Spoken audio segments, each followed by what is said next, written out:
ঠিক আছে, সমস্যা নেই, যা বলছিস। এটা বলতেছে ইচ্ছা মতো কথা বলে। আমি কি কাউকে ছাড় দিয়ে কথা বলবো? সামনে চলেন, খালি বুঝে পারবেন কি হচ্ছে। আমাদের সমাজের মধ্যে এমনও দাঁড়িয়েওয়ালা মানুষ আছে, যেই দাঁড়িয়েওয়ালা মানুষ নামাজও পড়ে, দাঁড়িয়েওয়ালা মানুষ রোজাও রাখে, হজও করে, যাকাতও দেয়। ওই দাঁড়িয়েওয়ালা মানুষ যে আবার বাতিলের পা ছাটে আছে না নাই? রব্বুল আলামিন তাদের জন্য সূরাতুল বাকারার মধ্যে জানায় দিলেন, ওয়া মিনান নাসি মান ইয়াকুলু আমান্না বিল্লাহি ওয়া বিল ইয়াউমিল আখির ওয়া মা হুম বিমুমিনিন।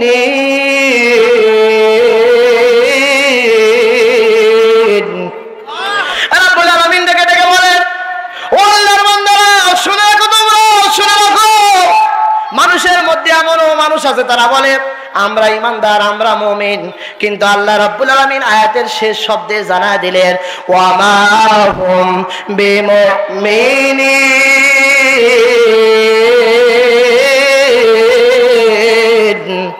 রাব্বুল আলামিন ডেকে ডেকে বলে, তোরা যতই মুখে বলবে ঈমানদার, কিন্তু আল্লাহ রাব্বুল আলামিন ডেকে ডেকে বলবে তোমরা ঈমানদার নয়, তোমরা মুমিন নয়, তোমরা হচ্ছে টাটকা মুনাফিক। কন্যা নাউযুবিল্লাহ। সুতরাং জীবনের সকল পর্যায়ে আপনার হামলা আসতে পারে, মামলা আসতে পারে, জেল আসতে পারে, জুলুম আসতে পারে, এরপরেও যারা আল্লাহর কোরআনুল কারীমের পক্ষে থাকবে, রব্বুল আলামিন বলেন তারাই হচ্ছে প্রকৃত মুমিন, তারাই হচ্ছে মুসলমান। কন্যা সুবহানাল্লাহ। আমার প্রিয় ভাইরা, আমরা যারা এখানে যে কয়েকটি মানুষ বসে আছি, আমরা মুমিন তো সবাই? মুমিন নয়? যারা মুমিন তারা আমার সাথে পড়ে, আউযু বিল্লাহি মিনাশ শাইতানির রাজিম, বিসমিল্লাহির রহমানির রহিম।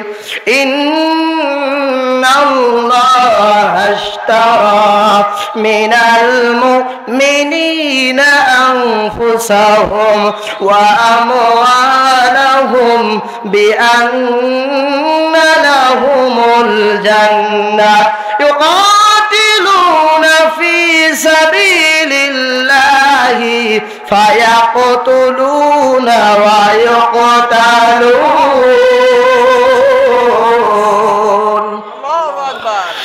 রব্বুল আলামিন বলেন, ইন্নাল্লাহ, নিশ্চয় আমি আল্লাহ, ইশতারা ক্রয় করে নিয়েছি, মিনাল মুমিনিন, মুমিনদের কাছ থেকে। কাদের কাছ থেকে বলেন?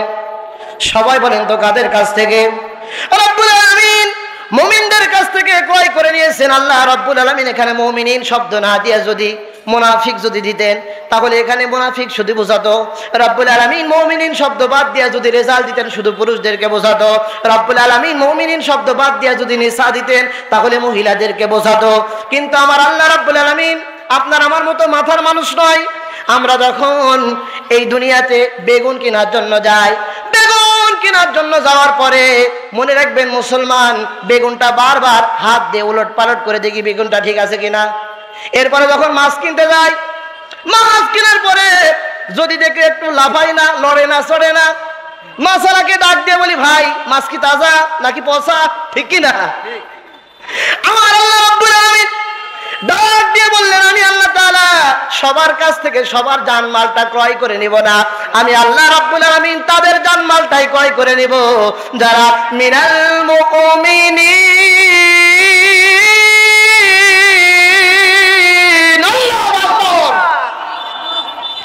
রাব্বুল আলামিন তাদের জানমালটাই ক্রয় করে নেবেন যারা মুমিন। কন্যা সুবহানাল্লাহ।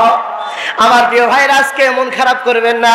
ইসলামী আন্দোলন করার কারণে, আমি তো নিজে একজন শপথের কর্মী, ইসলামী আন্দোলন করার কারণে আপনাকে সমাজের লোক চোখগুলো বড় বড় করে তাকাতে পারে। ইসলামী আন্দোলন করার কারণে আপনার উপরে জেল আসতে পারে, জুলুম আসতে পারে, অত্যাচার আসতে পারে। যেহেতু আপনি আমি জানমালটা আল্লাহর রাস্তায় বিক্রি করে দিয়েছি, চিন্তা করার দরকার নাই। যারা শপথের কর্মী হয়েছেন তাদের কোনো চিন্তা করার দরকার নাই। আমাদের দিন ওই মুনাফিকরা তো অন্যদিকে থাকবে।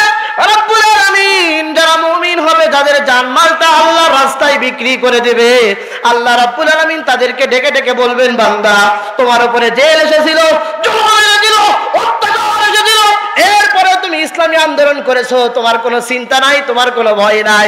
আমি আল্লাহ রাব্বুল আলামিন তোমাদেরকে আজকে হুকুম দিয়ে দিলাম, যাও যাও যাও, জান্নাতের দিকে চলে যাও। কন্যা সুবহানাল্লাহ। আমার প্রিয় ভাইরা, কষ্ট পেয়েছেন আপনারা? কষ্ট হচ্ছে?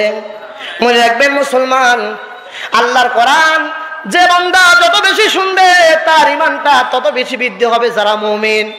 আর যারা মুনাফিক তার ঈমানটা বৃদ্ধি হবে না, বরং ওই মুনাফিকের অন্তরে যত বেশি কোরআন শুনবে তত বেশি চুলকানি বাড়বে। কথা বলেন ঠিক না? ঠিক। আমার প্রিয় ভাইরা, পরের অংশে আল্লাহ রাব্বুল আলামিন বলেন, আমি আল্লাহ তাআলা মুমিনদের কাছ থেকে কিনে নিয়েছি, ক্রয় করে নিয়েছি জান এবং মাল। বিনিময়ে আমি আল্লাহ রাব্বুল আলামিন বিআন্না লাহুমুল জান্নাহ, আমি আল্লাহ রাব্বুল আলামিন তাদেরকে জান্নাতটা দান করব। কন্যা সুবহানাল্লাহ। এখন এই আয়াতকে অন্য দল যারা করে তারা বলে আল্লাহ রাস্তায় বের হও, ঠিক কি না? কিন্তু আল্লাহ তাআলা এদের সারা কি বুঝে ফেলেছে। তোমরা যেখানে সেখানে যারা অন্য দল করে তারা বলবে আল্লাহ রাস্তায় বের হও, যারা খানকায় বসে তারা বলবে আল্লাহ রাস্তায় জানমাল খরচ করো। এরপরে যারা বাংলাদেশে যতগুলো ইসলামী দল আছে তারা নিজেদের মতো করে আয়াতটা ব্যবহার করার চেষ্টা করবে। এই জন্য আল্লাহ রাব্বুল আলামিন পরের অংশে জানায় দিলেন, সব জায়গায় জানমাল ব্যবহার হবে না। ইউকাতিলুনা ফি সাবিলিল্লাহ। আল্লাহু আকবার। রাব্বুল আলামিন বলেন, সবার রাস্তায় জানমালটা ব্যয় হবে না, বরং একজনের রাস্তায় জানমালটা বের হবে। জানমালটা ব্যয় হবে, সেটা হচ্ছে ফি সাবিলিল্লাহর পথে। কন্যা আল্লাহু আকবার। আমার প্রিয় ভাইরা, তাহলে আমাদের জানমালটা কোথায় ব্যয় হবে বলেন? আল্লাহর রাস্তায়। খানকায় বের হবে? খানকায় যারা বসে আছে তারা লাফ দিয়ে উঠে উঠে বলে জানমালটা এই রাস্তায় ব্যয় করো। এই তাহেরি মার্কা যারা মুসলমান আছে, গিয়াসউদ্দিন তাহিরিকে আপনারা চেনেন, এই যে আহমদুল্লাহর সাথে লাগছে। গিয়াসউদ্দিন তাহিরি কার সাথে লাগছে? শায়েখ আহমদুল্লাহর সাথে লাগছে। কোথায় শায়েখ আহমদুল্লাহ, কোথায় গিয়াসউদ্দিন তাহিরি? গিয়াসউদ্দিন তাহিরি যে কথাগুলো ভাইরাল হয়েছে তার মধ্যে অন্যতম কথা হচ্ছে চা খাবেন ঢেলে দিই, এ কথা বলে গিয়াসউদ্দিন তাহিরি ভাইরাল। এরপরে বললেন বসেন বসেন বৈশা যান, এটা নিয়ে জিকির হলো, এটা নিয়ে ভাইরাল।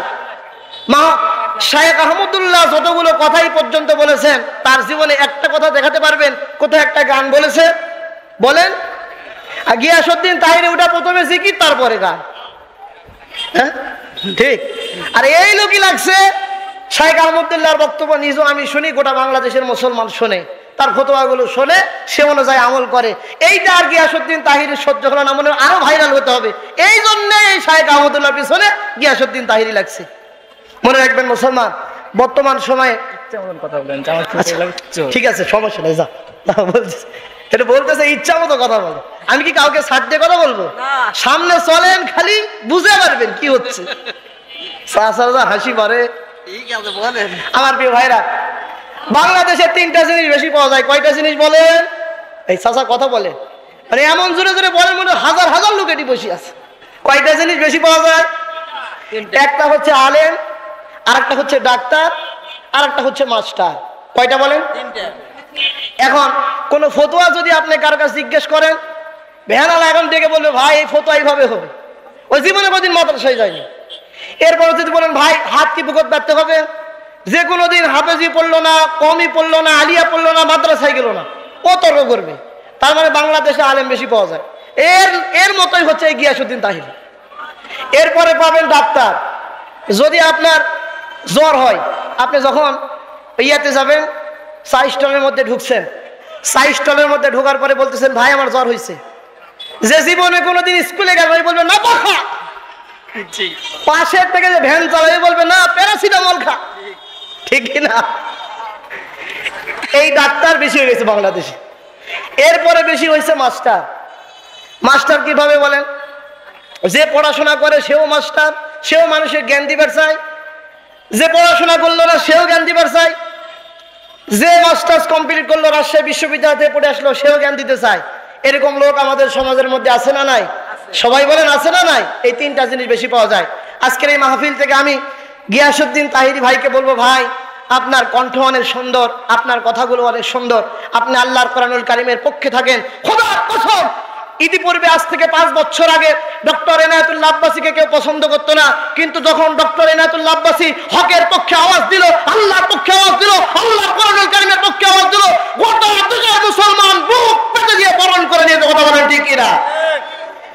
গিয়াসউদ্দিন তাহিরি ভাই যদি এভাবে ডক্টর এনায়েতুল্লাহ আব্বাসী ভাইয়ের মতো যদি আল্লাহর কোরআনুল কারীমের পক্ষে কথা বলতে পারে, যদি ওই খানকা দরবার পীর বসেন বৈশা যান, এগুলো ছেড়ে যদি আল্লাহর কোরআনুল কারীমের পক্ষে আসতে পারে, আমার 100% বিশ্বাস এদেশের মানুষ, এদেশের সুন্নি, এদেশের আহলে সুন্নাত ওয়াল জামাত, কে কওমি, কে আলিয়া, সমস্ত বেদাত বলে গিয়ে ফুলের মালা গলায় দিয়ে গিয়াসউদ্দিন তাহিরিকে বুকে টেনে নেবে। কথা বলেন ঠিক কিনা? আমার প্রিয় ভাইরা, সুতরাং আমরা যারা এখানে আছি, আমরা দলাদলি নয়, আমরা ঐক্যবদ্ধ হতে চাই। কথা বলেন ঠিক কিনা? আমাদের আমিরে জামাত বলেছেন যে কে কোন দল করে এটা বড় কথা নয়, আমরা যদি কখনো এই দেশের ক্ষমতায় আসি, তাহলে এই দেশে কে বাম দল করলো, কে এই দল করলো, সেই দল করলো, সব কিছু মাফ করে দিয়া বুকে টেনে নিব কন্যা আল্লাহু আকবার। আমরাও বুকে টেনে নিতে চাই। যারা আমাদের সমালোচনা করো, আমাদের বিপক্ষে কথা বলো, শাফিউল ইসলাম খুব জোরে কথা বলে, শাফিউল ইসলাম খুব গরম বক্তব্য দেয়, এভাবে যারা কথা বলো, তোমাদেরকেও বলি ভাই, তোমরা আসো, ইসলামী আন্দোলন দেখো, ইসলামী আন্দোলন করো, আল্লাহর কোরআন কি বলছে সে অনুযায়ী করো, তোমারও বুকের স্পিরিট, তোমারও স্পৃহা আল্লাহ রাব্বুল আলামিন বৃদ্ধি করে দিবে। কথা বলেন ঠিক কিনা? আমার প্রিয় ভাইয়েরা, তাহলে জানমালটা একমাত্র কার রাস্তায় বের হবে বলেন? সবাই বলেন কার রাস্তায়? শয়তানের রাস্তায়? আমাদের জানমালটা একমাত্র আল্লাহ রাব্বুল আলামিনের রাস্তায় বের হবে। আমার প্রিয় ভাইয়েরা, তো মৃত্যুবরণ করতে হবে। আব্দুল্লাহ বিন উবাইয়ের গোটা জীবনী আমি পড়েছি। আব্দুল্লাহ বিন উবাই যখন ইন্তেকাল করে, আল্লাহ নবীজি 23 জন সাহাবী নিয়ে মসজিদে নববীতে বসা। কতজন বললাম? 23 জন সাহাবী নিয়ে আল্লাহ নবীজি মসজিদে নববীতে বসা। এমন সময় আল্লাহ নবীজি, বিশ্ব নবীজি জনাবে মুহাম্মদুর রাসূলুল্লাহ সাল্লাল্লাহু আলাইহি ওয়াসাল্লামকে এই আব্দুল্লাহ বিন উবাইয়ের ছেলে এসে বলল, আসসালামু আলাইকুম ইয়া রাসূলুল্লাহ। ইয়া রাসূলুল্লাহ, আমার পিতা আব্দুল্লাহ বিন উবাই এই দুনিয়া ছেড়ে চলে গিয়েছে, তবে 2টা ওসিয়ত করে গিয়েছে। 1 নাম্বার হলো আপনার গায়ের জুব্বা দিয়ে আমার পিতার দাফন করতে হবে, কাফনের কাপড় বানাতে হবে। 2 নাম্বার ওসিয়ত হলো আমার পিতার আপনাকে জানাজা করতে হবে। আল্লাহ নবীজি 22 সাহাবী নিয়ে দাঁড়িয়ে গেলেন। শুধুমাত্র একজন সাহাবী দাঁড়ালেন না, তার নাম হচ্ছে হযরত ওমর। হযরত ওমর রাদিয়াল্লাহু তাআলা আনহু কোন তাফসীরের মধ্যে পাওয়া যায়, বিশেষ করে তাফসীরে ফি জিলালিল কোরআনের মধ্যে আপনি দেখবেন আল্লাহ নবীজির, বিশ্ব নবীজির জুব্বাটা পিছনে টেনে ধরেছেন আর বলতেছেন, ইয়া রাসূলুল্লাহ, ইয়া হাবিবাল্লাহ, খবরদার খবরদার, আপনি আব্দুল্লাহ বিন উবাইয়ের জানাজা পড়াতে যাবেন না। আব্দুল্লাহ বিন উবাইয়ের জানাজা এ কারণে পড়াতে যাবেন না, কারণ হলো এই আব্দুল্লাহ বিন উবাই তিনি ছিলেন মুনাফিকের সর্দার, তার মধ্যে গুণ ছিল। সে নামাজ পড়তো ঠিক আছে, সে রোজা রাখতো ঠিক আছে, সে হজ করতো ঠিক আছে, কিন্তু সে চাইতো না আপনি এই দেশের প্রধানমন্ত্রী হন, আপনি কোরআন দিয়ে আইন চালান, এটা চাইতো না। এর জানাজা আপনি পড়াতে যাবেন না। আরো বেশ কিছু গুণ আছে তার মধ্যে, অনেক লম্বা সময়, এই জন্য সংক্ষিপ্ত করে আপনাদেরকে কথা বলছি, ভালো করে শোনেন। এমন সময় আল্লাহ নবীজি হযরত ওমর রাদিয়াল্লাহু তাআলাকে ডেকে বললেন, ও ওমর রে, এখনো আল্লাহর পক্ষ থেকে আমার কাছে কোনো আয়াত আসেনি, কোনো ওহী আসেনি। আল্লাহ নবীজি 22 জন সাহাবী নিয়ে চলে গেলেন এই আব্দুল্লাহ বিন উবাইয়ের কাছে। যাওয়ার পরে আল্লাহ নবীজি নিজের গায়ের জুব্বাটা খুলে দিলেন। গায়ের জুব্বাটা যখন খুলে দিলেন, খুলে দেওয়ার পরে এইবার আল্লাহ নবীজি জানাজার নামাজে দাঁড়াবেন। দাঁড়ানোর সঙ্গে সঙ্গে হযরতে জিবরিল আলাইহিস সালাতু ওয়াস সালাম আল্লাহর কোরআনুল কারীমের আয়াত নিয়ে নাজিল হচ্ছেন। কন্না আল্লাহু আকবার। রব্বুল আলামিন বলেন, ইস্তাগফির লাহুম আও লা তাস্তাগফির লাহুম 70 মাররাতান। জোরে বলেন আল্লাহু আকবার। হযরত জিবরিল আলাইহিস সালাতু ওয়াস সালাম আল্লাহ নবীজিকে ডেকে ডেকে বললেন, ইয়া রাসূলুল্লাহ, ইয়া হাবিবাল্লাহ, খবরদার খবরদার, আপনি এক মুহূর্তের জন্য আব্দুল্লাহ বিন উবাইয়ের জানাজা পড়াবেন না।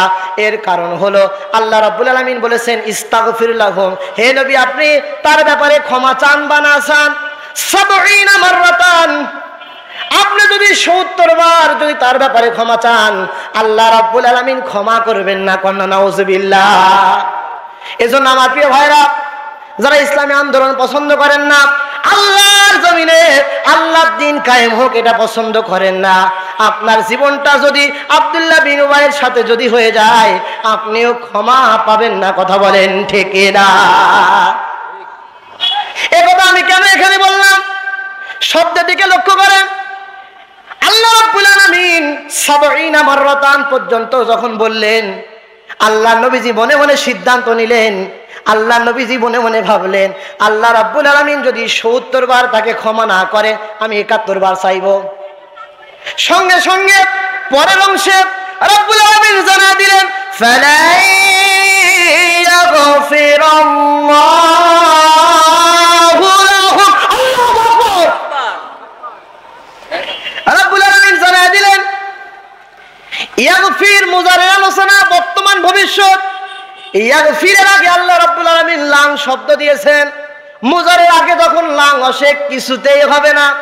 তার মানে শুধু ৭০ বার কেন, হাজার হাজার বার যদি আল্লাহ নবীজি ক্ষমা চান, তারপরেও আল্লাহ রাব্বুল আলামিন ক্ষমা করবে না। কন্যা নাউজুবিল্লাহ। আমার প্রিয় ভাইরা লক্ষ্য করেন, শব্দের শেষে আল্লাহ রাব্বুল আলামিন হুম দিয়েছেন, এটা জমির বহুবচন। আল্লাহ রাব্বুল আলামিন হুম দিয়ে বোঝালেন শুধু আব্দুল্লাহ বিন উবাই না, আব্দুল্লাহ বিন উবাইয়ের মতো যতগুলো মানুষ এই জমিনে আসবে, এর চরিত্রের সাথে যদি চরিত্র মিলে যায়, আল্লাহ রাব্বুল আলামিন কোন মুহূর্তের জন্য আল্লাহ রাব্বুল আলামিন তাদেরকে ক্ষমা করবে না। কন্যা নাউজুবিল্লাহ। আমার প্রিয় ভাইরা, সুতরাং এখানে আমরা যারা আছি মনে মনে আজকে সিদ্ধান্ত নেবেন, আব্দুল্লাহ বিন উবাইয়ের মতো জীবন নিয়ে আমরা মরতে চাই না। কারণ হচ্ছে কবরের মধ্যে আপনার বাবা থাকবে না, যে নেতার পিছনে স্লোগান দেন আমার নেতার চরিত্র ফুলের মতো পবিত্র, নামাজ পড়লে রক্ত, গজা টানে পছক্ত, উজুস খেয়ে পড়ে যায় রাস্তার মধ্যে। কথা বলেন ঠিক না? আরে ভাই এত ডিস্টার্ব করে না ভাই, রে দেন রে ভাই, তাতেই দেন, এত ডিস্টার্ব করলে হয়? ও আচ্ছা, বিদ্যুৎ আসতে চলে যাচ্ছে, বিদ্যুৎ বন্ধ করলো কি? সন্দেহ হচ্ছে তোমার?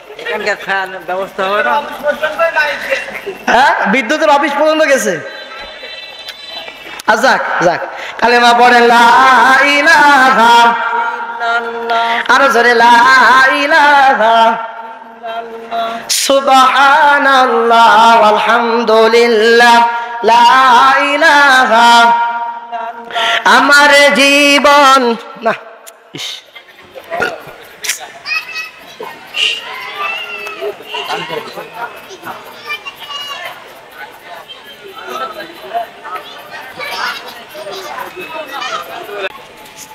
সবাই কালেমা পড়ে লা ইলাহা ইল্লাল্লাহ, সুবহানাল্লাহ আলহামদুলিল্লাহ, লা ইলাহা ইল্লাল্লাহ আমার জীবন, আমার মরণ, আমার বন্দেগী। বলেন না, আমার জীবন, আমার মরণ, আমার বন্দেগী। ইয়া ইলাহি কবুল করো আমার জিন্দেগি, আমার বন্দেগী। কালেমা পড়ে লা ইলাহা ইল্লাল্লাহ, লা ইলাহা ইল্লাল্লাহ, লা ইলাহা ইল্লাল্লাহ মুহাম্মাদুর রাসূলুল্লাহ সাল্লাল্লাহু। আমার প্রিয় ভাইরা, আমি বোঝাতে চাচ্ছিলাম আল্লাহ রাব্বুল আলামিন মুমিনদের জান মালটা কিনে নিয়েছেন, বিনিময় দিয়েছেন জান্নাত। কন্যা সুবহানাল্লাহ। আমরা যারা এখানে বসে আছি আমরা প্রত্যেকেই মুমিন, আমাদের প্রত্যেকের জীবনটা আল্লাহর রাস্তায় বিক্রয় করে দিয়েছি। এখন আমাদের কোনো ভয় নাই, চিন্তা নাই। মানুষ যখন মরবে আর চিন্তা করবে আরে মৃত্যুর হয়ে গেলে আমার কি অবস্থা হবে, আর আমরা যখন মরবো চিন্তা করব সারা জীবন কোরআনুল কারীমের পক্ষ থেকে আন্দোলন করেছি, লড়াই করেছি, সংগ্রাম করেছি, আমাদের কোনো চিন্তা থাকবে থাকবে না, কথা বলেন ঠিক কিনা? ইউকাতিলুনা ফি সাবিলিল্লাহ, আমাদের গোটা জীবনটা কার রাস্তায় যাবে? সবাই বলেন তো কার রাস্তায় যাবে? শয়তানের রাস্তায় যাবে নাকি? শয়তানের রাস্তায় গেলে কি ভালো হবে না খারাপ হবে? শয়তানের সাথেই থাকতে হবে, ঠিক কি না? আমার প্রিয় ভাইরা, কেমন ভাবে আল্লাহর রাস্তায় জীবন দিবেন? ছোট্ট একটা ঘটনা বলি, একথা বলেই আমি শেষ করে দিব। কষ্ট হবে আপনাদের? কষ্ট হবে ভাইরা? কষ্ট হবে? আমার প্রিয় ভাইরা, আল্লাহ নবীজির কাছে একজন সাহাবী এসে বলতেন, ইয়া রাসূলুল্লাহ, ইয়া হাবিবাল্লাহ, আমি বিবাহ করতে চাই, বিবাহ করলে ঈমানটা বেশি হয়ে যায়। ইয়া রাসূলুল্লাহ, ইয়া হাবিবাল্লাহ, আমার বিবাহের ব্যবস্থা করে দিন। সঙ্গে সঙ্গে আল্লাহ নবীজি একদিন দুই দিন এভাবে আল্লাহ নবীজিকে বলার পরে সাহাবীটাকে বললেন, যাও যাও যাও যাও যাও যাও, মদিনার মধ্যে সবচাইতে সুন্দরী রূপবতী একজন কন্যা আছে, সেটা হচ্ছে ইবনু লহাবের কন্যা, তাকে যে আমার কথা বলো। আয়াতটা ভালো করে বুঝবেন আর এই ঘটনাটা একটু শুনবেন। আমার প্রিয় ভাইরা, এইবার আল্লাহ নবীজির কথা মতোই যুবক সাহাবী, নাম হচ্ছে হযরতে সাদ আল আসাদ রাদিয়াল্লাহু তাআলা আনহু, হযরতে সাদ আল আসাদ রাদিয়াল্লাহু তাআলা আনহু চলে গেলেন। যাওয়ার পরে বাড়ির দরজার কড়া নাড়া দিলেন। ইবনুল ওহাব বেরিয়ে আসলো। বেরিয়ে আসার পরে বললেন, ও ইবনুল ওহাব রে, আমি তোমার মেয়েকে বিবাহ করতে চাই, কারণ এখানে এসেছি। সঙ্গে সঙ্গে ইবনুল ওহাব ডেকে বলতেছে, ও ইবনুল ওহাব রে, ইবনুল ওহাব ডেকে বলতেছে, ও সাদ আল আসাদ রে, তোর মতো কালো, তোর মতো কালো, তোর টাকা নাই, তোর পয়সা নাই, তোর সাথে কি আমার মেয়েকে বিবাহ দিব? এই কথা শোনা মাত্র হযরতে সাদ আল আসাদ রাদিয়াল্লাহু তাআলা আনহু মনটা খারাপ করে চলে আসবেন। এমন সময় মনে পড়ে গেল, আমি তো এই বাসাতে এমনি এমনি আসি নাই, আমাকে পাঠিয়েছেন বিশ্বনবী জনাবে মুহাম্মদুর রাসূলুল্লাহ সাল্লাল্লাহু আলাইহি ওয়াসাল্লাম। আমার প্রিয় ভাইরা, গভীর মনোযোগ। এবার সাদ আল আসাদ রাদিয়াল্লাহু তাআলা আনহু ডেকে ডেকে বলতেছেন, ও ইবনুল ওহাব রে, আমাকে পাঠিয়েছেন বিশ্বনবী জনাবে মুহাম্মদুর রাসূলুল্লাহ সাল্লাল্লাহু আলাইহি ওয়াসাল্লাম। ইস, কি হয়েছে ভাই? সমস্যা কি? কই মাইক গেল? কোনটা গেল? আমার প্রিয় ভাইরা, গভীর মনোযোগ। এইবার এই সাহাবীটা যখন এই কথা বললেন, বলার সঙ্গে সঙ্গে পাশের রুম থেকে মেয়ে কন্যা ইবনুল ওহাবের কন্যা চিৎকার দিয়ে বললেন, ও যুবক তুমি দাঁড়াও, ও যুবক তুমি দাঁড়াও।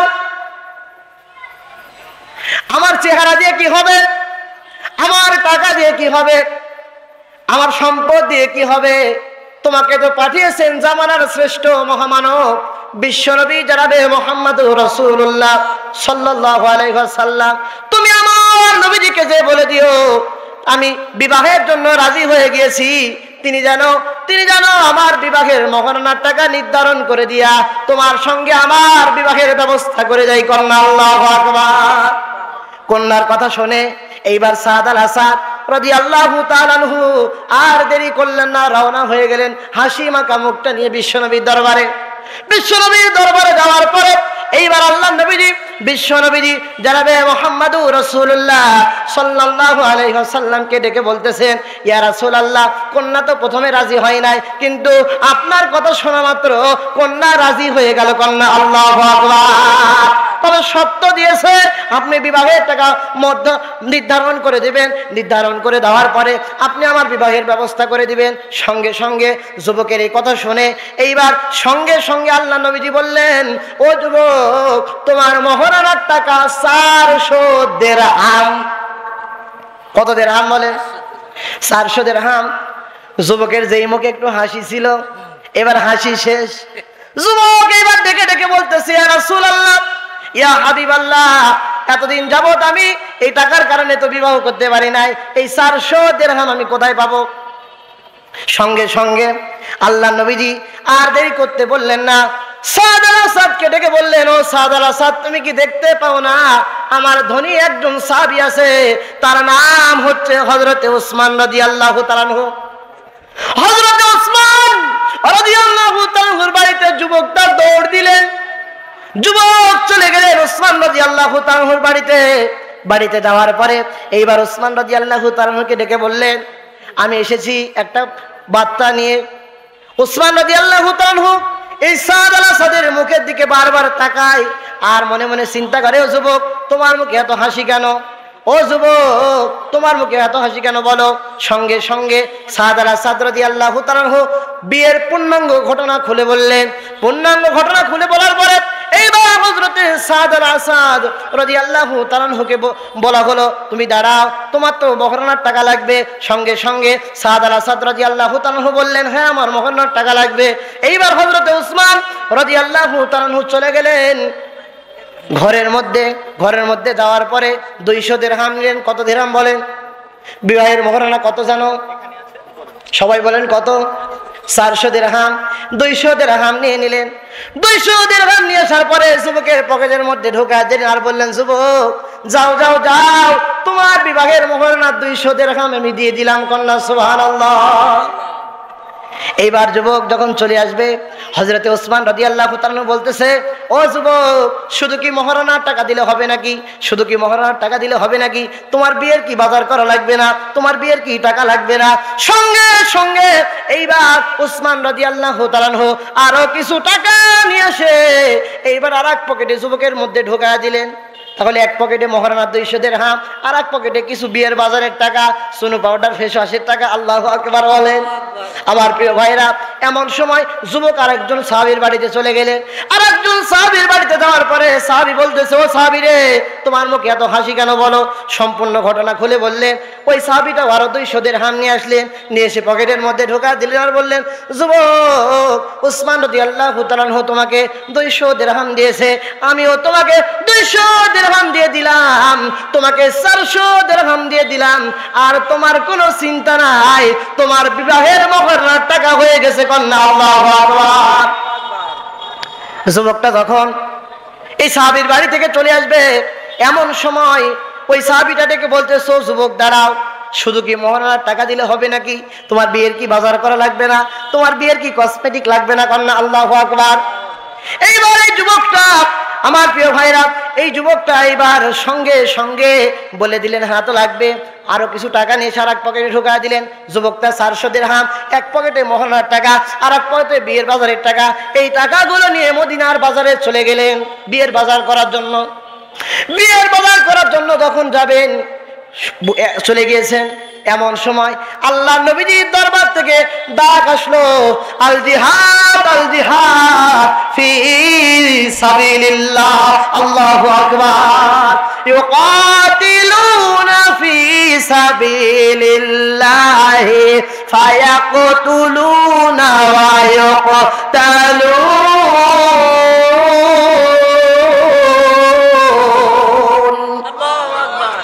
রব্বুল আলামিন ডেকে ডেকে বলেন, ইউকাতিলুনা ফি সাবিলিল্লাহ, তোমাদের জীবনটা যাবে কার রাস্তায়? যুবক ওই জায়গায় বিবাহের মহরানার টাকা দিয়া 400 দিরহাম দিয়ে পাগড়া একটা ঘোড়া কিনে নিলেন। আর বাকি যেই টাকাগুলো আছে এই টাকা দিয়ে ঢাল কিনলেন, তরবারি কিনলেন।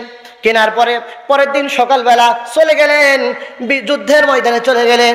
যুদ্ধের ময়দানে যাওয়ার পরে আল্লাহর নবীজি, বিশ্ব নবীজি জনাবে মুহাম্মদুর রাসূলুল্লাহ সাল্লাল্লাহু আলাইহি ওয়াসাল্লাম সাহাবীদেরকে যখন রিক্রুট করবেন, নিযুক্ত করবেন, এমন সময় আল্লাহর নবীজি দেখতে পেলেন ওই যে সাদ আল আসাদ দাঁড়িয়ে আছে। হযরতে সাদ আল আসাদ রাদিয়াল্লাহু তাআলা তার মুখের মাস্কটা যখন খুলে গেল, খুলে যাওয়ার সঙ্গে সঙ্গে আল্লাহ নবীজিকে ডেকে ডেকে বলতেছে, ইয়া রাসূলুল্লাহ আমি তো যুদ্ধের ময়দানে চলে এসেছি। আল্লাহু আকবার বলেন। আমার প্রিয় ভাইরা, এইবার আল্লাহ নবীজি ধমক দিয়ে বললেন, ও যুবক তোমার না বিবাহ করার কথা ছিল, তুমি যুদ্ধের ময়দানে কেন এসেছো?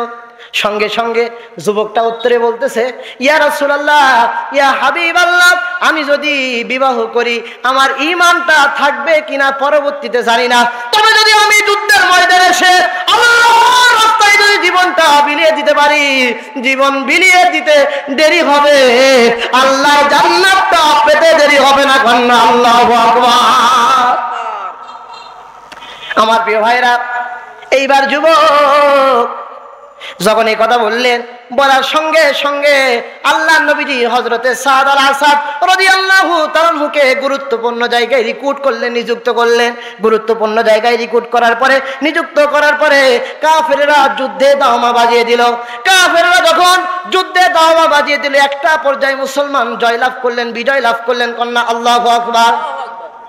মুসলমানরা বিজয় লাভ করার পরে এইবার আল্লাহ নবীজি, বিশ্ব নবীজি জনাবে মুহাম্মদুর রাসূলুল্লাহ সাল্লাল্লাহু আলাইহি ওয়াসাল্লাম সাহাবীদেরকে ডেকে ডেকে বলতেছেন, ও সাহাবীরা রে, তোমরা দেখো তো, দেখো কার লাশটা কোথায় পড়ে আছে।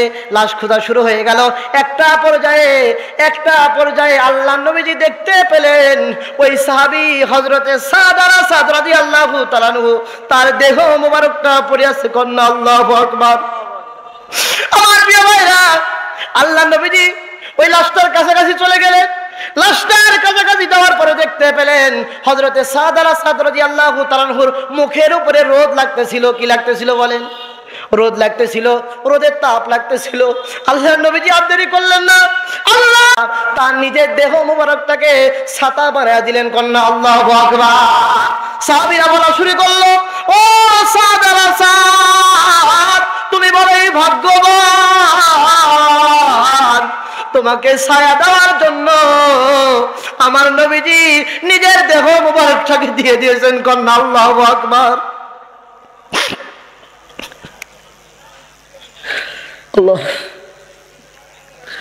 আমার প্রিয় ভাইরা, সাহাবীরা বলা শুরু করে দিল, যেমন তার কোন মানুষ তার দেহ মোবারকটাকে দেয় নাই, বরং তিনি হলেন জামানার শ্রেষ্ঠ মহামানব বিশ্ব নবীজি জনাবে মুহাম্মদুর রাসূলুল্লাহ সাল্লাল্লাহু আলাইহি ওয়াসাল্লাম। সাহাবীরা কান্না শুরু করে দিল, আল্লাহ নবীজিও কান্না শুরু করে দিলেন। একটা পর্যায়ে আল্লাহ নবীজি যখন কান্না শুরু করে দিলেন, একটা পর্যায়ে আল্লাহ নবীজি হাসা শুরু করে দিলেন। কন্যা আল্লাহু আকবার। আল্লাহ নবীজি আবার হাসতে হাসতে আবার একটা পর্যায়ে আল্লাহ নবীজি মুখটা ফিরিয়ে নিলেন। আমার প্রিয় ভাইরা, এইবার সমস্ত সাহাবীরা অবাক হয়ে তাকিয়ে রইল। আল্লাহ নবীজি প্রথমে কাঁদলেন, তারপরে হাসলেন, তারপরে মুখটা ফিরিয়ে নিলেন। কেন? হযরতে সাদ রাদিয়াল্লাহু তাআলা তার দেহ মুবারকটাকে দেখে এইরকম ঘটনা যখন ঘটে গেল, ঘটে যাওয়ার সঙ্গে সঙ্গে এইবার সমস্ত সাহাবীরা আল্লাহ নবীজিকে জিজ্ঞেস করলেন, ইয়া রাসূলুল্লাহ, ইয়া হাবিবাল্লাহ, আপনাকে দেখলাম, আপনি কাঁদলেন কেন? সঙ্গে সঙ্গে আল্লাহ নবীজি উত্তরে বললেন, আমার কাঁদার রহস্যটা হলো এই সাদ রাদিয়াল্লাহু তাআলা আনহু তার অনেক ঘটনাগুলো মনে পড়তেছিল, এইটা দেখে দেখে আমি কাঁদতেছিলাম। কন্যা আল্লাহু আকবার। আমার সাহাবীরা জিজ্ঞেস করলেন, ইয়া রাসূলুল্লাহ, ইয়া হাবিবাল্লাহ, আপনি এবার বলেন, আপনি হাসলেন কেন? সঙ্গে সঙ্গে হাসার কথা বলার কারণ হলো, এইবার আল্লাহ নবীজি বলা শুরু করে দিলেন, হাসার রহস্যটা হলো, আমি এই কারণেই হেসেছি, আমি দেখতে পাচ্ছিলাম জান্নাত থেকে হুরগুলো জমিনে নামতেছিল, এই দৃশ্যটা দেখে দেখে আমি হাসতেছিলাম। কন্যা আল্লাহু আকবার। আমার প্রিয় ভাইরা, সাহাবীরা আবার জিজ্ঞেস করলেন, ইয়া রাসূলুল্লাহ, ইয়া হাবিবাল্লাহ, এবার আপনি বলেন, আপনি মুখটা ফিরে নিলেন কেন? সঙ্গে সঙ্গে আল্লাহ নবীজি, বিশ্ব নবীজি জনাবে মুহাম্মদুর রাসূলুল্লাহ সাল্লাল্লাহু আলাইহি ওয়াসাল্লাম, তিনি বললেন, আমার এই জায়গায় হাসার মুখটা ফিরিয়ে নেওয়ার রহস্যটা হলো, আমি দেখতে পাচ্ছিলাম এই দুনিয়ার জমিনে হুরগুলো হযরতে সাদ রাদিয়াল্লাহু তাআলা আনহুকে বারবার আদর দিচ্ছিল, যেটা দেখে আমি চোখটা রাখতে পারি নাই, আমার মুখটা আমি ফিরিয়ে নিছি। কন্যা আল্লাহু আকবার। তার মানে বোঝা গেল, যারা আল্লাহর রাস্তায় থাকবে, আল্লাহর রাস্তায় জীবন দিয়ে দিবে। অল্প কিছু টাকা দান করছে, বিয়ের জন্য দোয়া করবেন। আর টাকার পরিমাণটা বলার দরকার নেই, নামটা বলে। ছোট মানুষ তো, বেকার মানুষ। আচ্ছা, আমার প্রিয় ভাইরা, তাহলে বুঝাতে চাচ্ছিলাম, ইউকাতিলুনা ফি সাবিলিল্লাহ, আল্লাহর রাস্তায় যারা জীবন দিয়ে দিবে তাদের ঠিকানা কোথায়? এজন্য আল্লাহ রাব্বুল আলামিন বলেন, ইন্নাল্লাহা আশতারা মিনাল মুমিনিনা আনফুসাহুম ওয়া আমওয়ালাহুম বিআন্না লাহুমুল জান্নাহ ইউকাতিলুনা ফি সাবিলিল্লাহ ফায়াকতুলুনা ওয়া ইউকতালুন।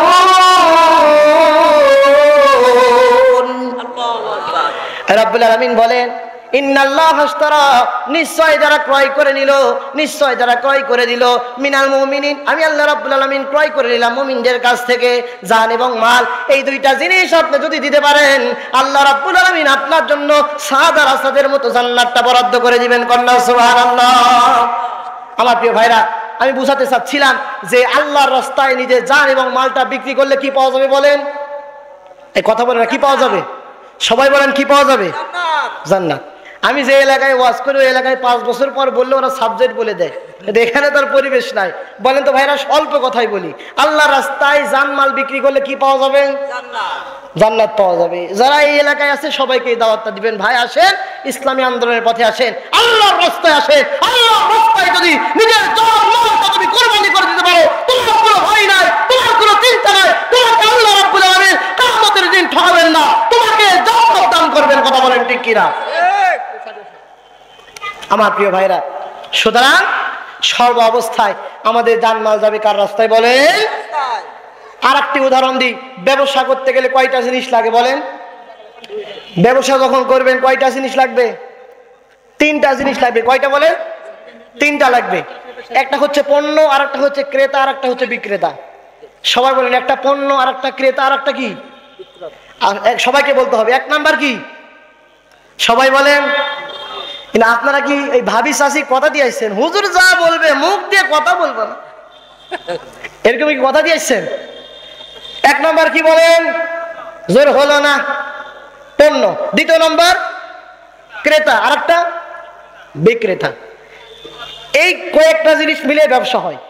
এখানে আল্লাহ তাআলা ক্রেতা নিজেই, কে বলেন? স্বয়ং আল্লাহ ক্রেতা। বিক্রেতা কারা? যারা মুমিন তারা। পণ্যটা কি? আমাদের জান, আমাদের মাল। তাহলে আমাদের জান মাল কার রাস্তায় যাবে বলেন?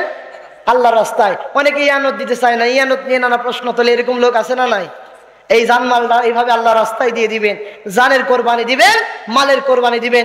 আমার বিশ্বাস, 100% বিশ্বাস, আপনার জন্যই বিআন্না লাহুমুল জান্নাহ, জান্নাতটা আল্লাহ তাআলা বরাদ্দ করে দিবেন। কন্যা সুবহানাল্লাহ। সবাই বলেন তো সুবহানাল্লাহ। যেগুলো কথা বললাম এগুলো কথা আল্লাহ আমাকে সহ সবাইকে আমল করার তৌফিক দান করুন, আমিন।